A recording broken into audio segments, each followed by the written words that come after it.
on my mind all the time. I wanna tell you, but I'm super shy, super shy. Bismillahirrahmanirrahim. Assalamualaikum warahmatullahi wabarakatuh. Perkenalkan, nama saya Alia Hujjah Sabirah dari kelas 1E dengan nomor NIM 151423092. Di sini saya akan menjelaskan tentang pendekatan dalam manajemen kelas.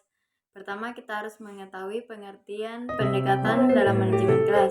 Manajemen kelas menurut Dirjen POD dan Dirjen Dikdasmen 1996, manajemen kelas adalah segala usaha yang dikerahkan untuk mewujudkan suasana belajar mengajar yang efektif dan menyenangkan serta dapat memotivasi siswa untuk belajar dengan baik sesuai dengan kemampuan.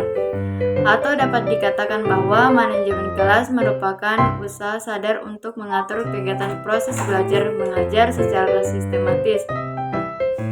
Usaha sadar itu mengarah pada penyiapan bahan belajar, penyiapan sarana dan alat peraga, peraturan ruangan belajar, mewujudkan situasi atau kondisi proses belajar mengajar, dan pengaturan waktu sehingga pembelajaran berjalan dengan baik dan tujuan kulikuler dapat tercapai. Sedangkan menurut Raka Joni tahun 1985, pengelolaan kelas adalah segala kegiatan guru di kelas yang menciptakan dan mempertahankan kondisi yang optimal bagi terjadinya proses belajar. Sehingga dari dua pendapat tersebut dapat disimpulkan bahwa manajemen kelas adalah kegiatan pengelolaan kelas untuk mewujudkan kegiatan belajar mengajar yang efektif dan menyenangkan. Karwati dan Priyansyah 2014 menyatakan bahwa terdapat beberapa pendekatan dalam manajemen kelas, yaitu yang pertama, pendekatan kekuasaan. Pendekatan kekuasaan dalam manajemen kelas dapat dipahami sebagai suatu proses untuk mengontrol tingkah laku peserta didik di dalam kelas. Peran guru di sini adalah untuk mempertahankan situasi disiplin dalam kelas.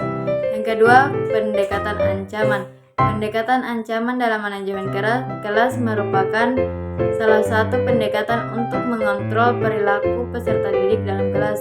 Pendekatan ancaman di dalam kelas dapat diimplementasikan melalui papan larangan saat belajar dan paksaan kepada peserta didik yang membantah, yang sehingga ditunjukkan agar peserta didik mengikuti apa yang diinstruksikan. Yang ketiga, pendekatan kebebasan. Pendekatan kebebasan dalam manajemen kelas dipahami sebagai suatu proses untuk membantu peserta didik agar merasa memiliki kebebasan untuk mengerjakan sesuatu sesuai dengan apa yang ia pahami dan ia inginkan, tanpa dibatasi oleh waktu dan tempat. Yang keempat, pendekatan resep. Pendekatan resep dalam manajemen kelas dilaksanakan untuk memberikan satu daftar yang dapat menggambarkan apa yang harus dan apa yang tidak boleh dikerjakan oleh guru dalam mereaksikan semua masalah atau situasi yang terjadi dalam kelas. Yang kelima, pendekatan pengajaran. Pendekatan pengajaran dalam manajemen kelas didasarkan atas suatu anggapan bahwa pengajaran yang baik akan mampu mencegah munculnya masalah yang disebabkan oleh peserta didik di dalam kelas. Yang keenam, pendekatan perubahan tingkah laku. Pendekatan perubahan tingkah laku dapat dalam manajemen kelas diartikan sebagai suatu proses yang mengubah tingkah laku peserta didik di dalam kelas. Yang ketujuh, pendekatan kerja kelompok.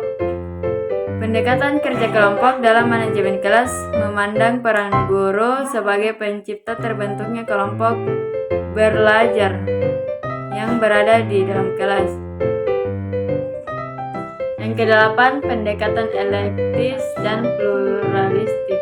Pendekatan elektis dan pluralistik dalam manajemen kelas menekankan pada potensi, kreativitas, dan inisiatif dari wali atau guru kelas untuk memilih berbagai pendekatan yang tepat dalam berbagai situasi yang dihadapi di dalam kelas. Pendekatan elektis disebut juga pendekatan pluralistik, yaitu manajemen kelas dengan memanfaatkan berbagai pendekatan dalam rangka menciptakan dan mempertahankan kondisi belajar yang efektif dan efisien. Yang kesembilan, pendekatan teknologi dan informasi. Pendekatan teknologi dan informasi dalam manajemen kelas berasumsi bahwa pembelajaran tidak cukup hanya dengan kegiatan ceramah dan transfer pengetahuan, bahwa pembelajaran modern perlu memanfaatkan penggunaan teknologi dan informasi dalam kelas. Di samping itu, pendekatan ini juga mengharuskan guru untuk mampu menjaga kondisi hubungan antar kelompok agar dapat selalu berjalan dengan baik. Menurut Syaiful Bahri Jamarah, 21 dasar dari grup proses approach ini adalah psikologi sosial dan dinamika kelompok yang menyatakan dua asumsi. Yang pertama, pengalaman belajar di sekolah bagi peserta didik berlangsung dalam konteks kelompok sosial.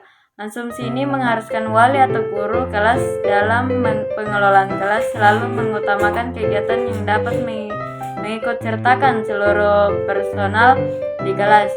Dengan kata lain, kegiatan kelas harus diarahkan pada kepentingan bersama dan sedikit mungkin kegiatan yang bersifat individual. Yang kedua, tugas guru terutama adalah memelihara kelompok belajar agar menjadi kelompok yang efektif dan produktif.